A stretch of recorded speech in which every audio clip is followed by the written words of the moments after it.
perkenalkan nama saya Agnes. Perkenalkan, nama saya Clara Angelica. Hai, perkenalkan nama saya Maria Tesla.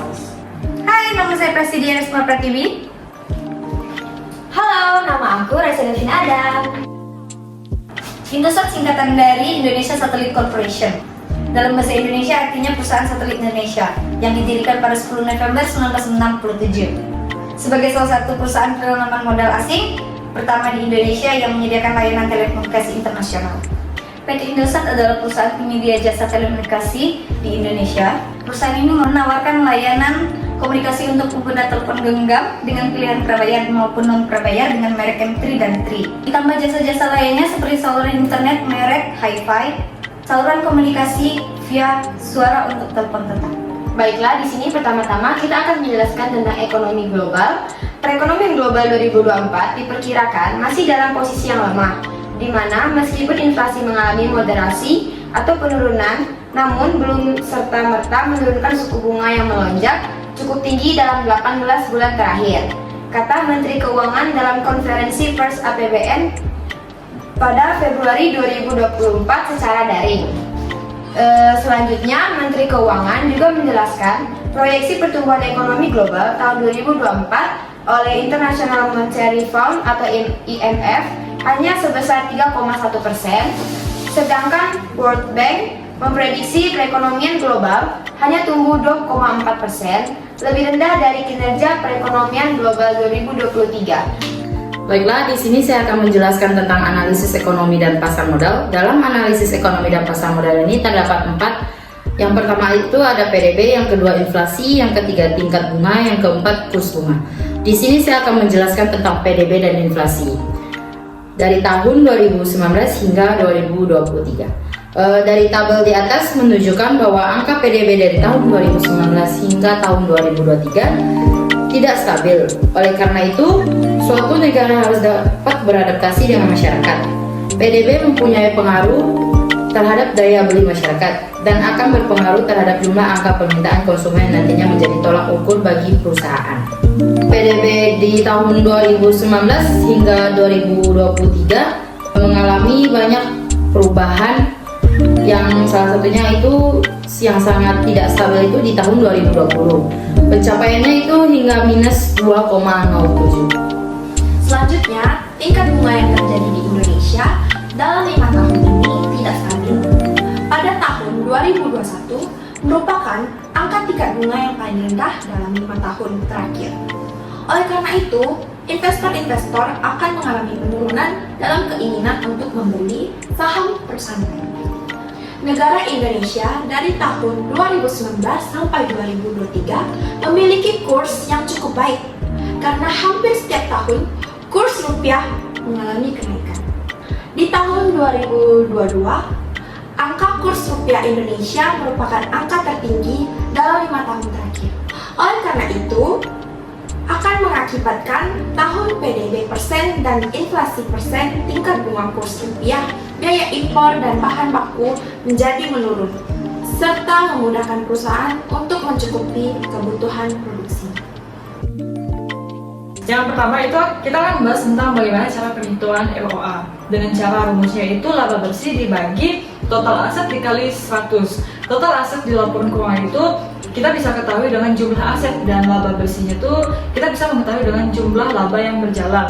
Nah, dari situ kita bisa menghitungkan dibagi dengan dikali 100 sehingga menghasilkan perhitungan di poin pertama bagian ROA pada tahun 2019. Nah, jadi yang kedua kita akan menghitung perumusan dari ROE, yaitu rumusnya laba bersih dibagi ekuitas pemegang saham dikali 100. Nah, terus dari laporan keuangan tuh kita bisa mengetahui laba bersihnya itu sama seperti cara mengetahui laba bersih pada ROA. Dan cara mengetahui ekuitas pemegang saham, kita bisa melihatnya itu di jumlah ekuitas pada laporan ekuitas. Dengan cara tersebut kita bisa menghitung poin ROE seperti di tabel yang kita tampilkan, yaitu tahun 2019 itu menghasilkan Indosatnya itu 114,5 dan PT Excel itu 3,72. Sekarang saya akan menjelaskan analisis industri. Sektor telekomunikasi adalah kumpulan perusahaan yang menyediakan layanan berupa penyedia data seluler, dan pulsa. Selain itu, industri telekomunikasi juga menjadi faktor penting di kehidupan sekarang untuk digunakan sehari-hari dan dapat memudahkan masyarakat dalam berkomunikasi. Berikut adalah rasio yang telah kami hitung, ada ROA dan ROE selama 5 tahun terakhir. Dari tabel di atas terlihat bahwa 5 tahun terakhir sektor telekomunikasi mengalami ketidakstabilan. Tetapi untuk perusahaan Indosat dapat dikatakan stabil meskipun pada tahun 2019 mengalami penurunan dari perhitungan ROA. Dan tahun 2020 mengalami penurunan dari perhitungan ROE. Perusahaan Indosat dapat dinyatakan stabil karena angka yang dihasilkan dari rasio bernilai positif. Inilah yang menjadi alasan bahwa sektor telekomunikasi merupakan sektor yang baik untuk berinvestasi. Di sini saya akan menjelaskan analisis perusahaan. Untuk ROA PT Indosat pada tahun 2019 adalah sekitar 2,5%. Dan pada tahun 2020 sekitar 1,4%. Pada tahun 2020 akan ada peningkatan sekitar 1,36% pada tingkat nilai rasio pembelian aset. Kondisi ini akibat tantangan berbagai sensor baik itu COVID-19 maupun tekanan operator lainnya. Namun demikian, PT Indosat terus berupaya untuk memperkirakan pertumbuhan dan mencapai hasil keuangan yang sangat menguntungkan. Tahun 2021 terjadi peningkatan laba sebesar 10,64% dan pada tahun 2022 dan 2023 mengalami penurunan dari tahun sebelumnya. Selanjutnya ROE. Dapat dilihat dari nilai ROE PT Indosat setiap tahunnya lebih tinggi dari pesaingnya yaitu PT XLXis.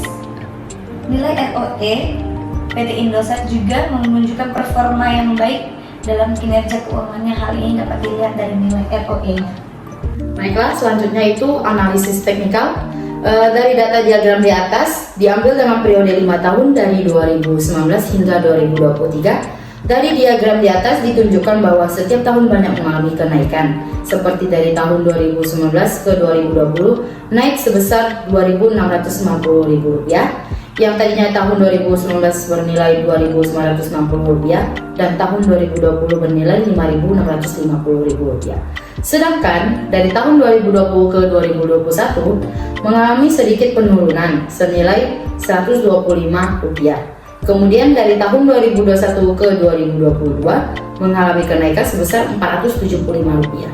Dan dari tahun 2022 ke 2023 mengalami kenaikan yang cukup besar yaitu senilai Rp3.375.000.